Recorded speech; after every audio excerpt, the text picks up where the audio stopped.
What's up? So today I want to do kind of like a tutorial video, not really, but I just want to outline a couple basic steps for the overall care of a ball python, and this is going to be basic, so I'm not going into great detail. This is just for like a beginner who wants to get one and wants to know the right steps.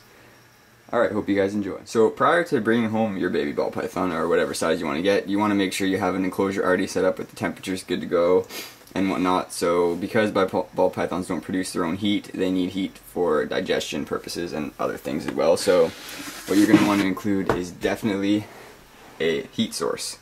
So I've decided to use FlexWatt heat tape, and I keep my temperature of the hotspot at around 90 degrees Celsius. However, I do know that there are breeders who have had success with just keeping an overall ambient temperature with no hotspot, and they've also had success. And this is basically personal preference, and this is the way I've chosen and the way that I find is successful. However, I have not successfully bred yet, as my females aren't up to size. So first, heat source. And obviously somewhere for the snake to live. This would be suitable for a hatchling ball python, whereas over here, as you zoom back, the larger enclosure would be for an adult ball python. So step one, heat source and enclosure prior to bringing home the python. So after you have your enclosure, you're going to want to have some sort of substrate. I have all these because I used to use newspaper. I don't really anymore. I haven't got rid of them. These are just like backup if I ever run out of paper towel. However, you need like a substrate for your enclosure. Now, I used to use newspaper, and I'm going to tell you why I stopped. Because I found when my ball pythons needed humidity in their enclosure and I would spray this all down, they ended up picking up some sort of pink ink pigment from the newspaper, I believe, and it was actually dyeing their bellies pink. For that reason, I have decided to stop using newspaper, because I don't know if that has any health effects or whatnot, and resorted to using paper towel.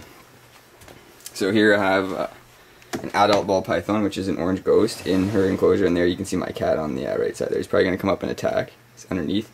And paper towel. The other, so there it is. So the other thing, this is just a side note, if you have animals with your snakes, you're going to want to like observe them and make sure they're not going to want to attack your snake.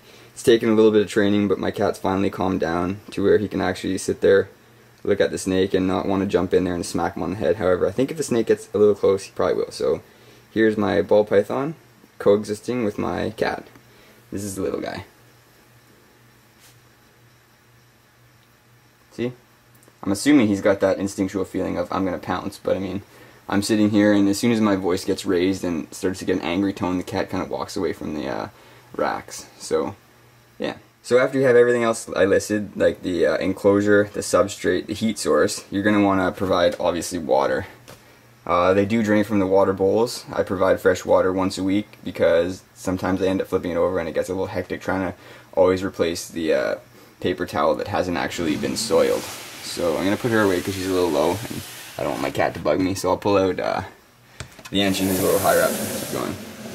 So you want a water source to be changed on a weekly basis. Some people change it every day. Once again, personal preference, but I do believe that fresh water at least once a week for my ball pythons has served me pretty well. Here's the engine. The other thing I want to discuss is feeding. I believe in a low and slow growth rate, but I mean that too is personal preference. If you want to power feed, all the power to you, but I don't recommend it because I feel as though it's an unhealthy way of feeding your snakes. But anyways, here is the Enchi, and yeah, I feed my snakes once a week. On lots of occasions they have gone months without feeding. At the beginning, I worried about it. Now that I've had them for quite some time, if they go off food, that's not a worry at all. You just wait it out, and eventually they will eat. If they were already eating consistently before they gone off feed, I haven't had any of mine not come back to food at some point in time. I think the longest they have maybe gone is 4 months. So this girl in particular gets fed on medium-sized rats because she's getting quite large.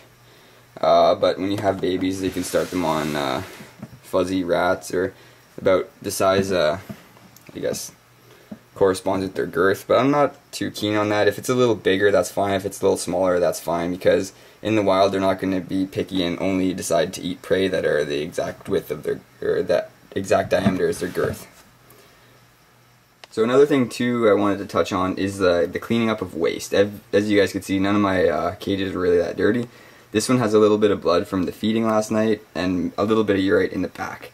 This is also personal preference. When there's just a little bit of poo, and that's fine, I probably will leave it. However, if the paper towel is saturated and yellow and all that stuff, I will clean it, even if this happens every day, every second day, because I don't really particularly like my snakes sitting in their own excrement, or waste, I should say. So yeah, I'll definitely change that as they go to the bathroom. Here's my cat again, trying to check out what's going on. So yeah, definitely a big poo will get cleaned right away. These are in my bedroom, so if one of my pythons takes a big dump, it definitely smells like poo throughout my entire bedroom. So see, that's what happens. So I try to keep them as clean as I can, which is 100% clean. There's never really any poop. The only thing that I leave are sometimes, I think Spider has one in there. This is probably the only thing that I would leave for any length of time, because it's pretty minor. There's a little bit of pee back there. But after she does that again, twice, 2 of those, and I'll clean it. But 1, I try to save myself a little money on paper towel. If I missed anything, or you guys have any comments, questions, concerns, just feel free to leave them in the comments below, and don't forget to smash that like button, subscribe if you want to see more, and stay tuned, because I'll definitely be posting some more videos as I have a little bit more time to make and upload videos. Thanks. Out.